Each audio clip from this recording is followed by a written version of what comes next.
So how was everyone's day at the terminal? Oh, just a regular day in paradise.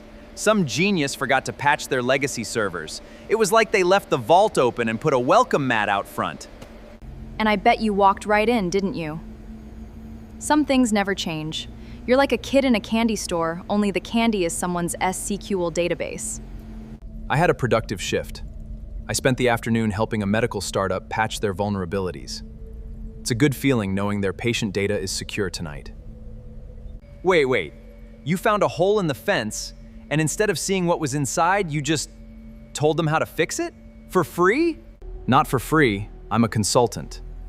But protecting people is a lot more rewarding than exploiting them, believe it or not. I'm somewhere in the middle today. I found a bypass in a new social media API. I spent 3 hours seeing how far the rabbit hole went, just to see if I could. And then? And then I sent them an anonymous tip. Eventually. I wanted to play with the architecture first. You know that's risky, right?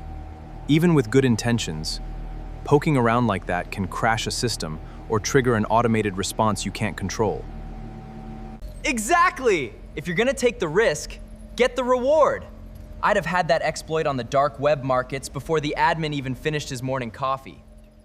Spoken like a true digital pirate. At the end of the day, the code we write and the tools we use are neutral. A hammer can build a house or break a window. It's the hand holding it that matters. True. Curiosity is a hell of a drug, but I guess it needs a leash. Responsibility is the difference between a researcher and a nuisance. Right on cue. Fine, I'll admit. Sometimes looking over my shoulder every time I hear a siren is a bit taxing. Maybe making legal money is less stressful than being a ghost.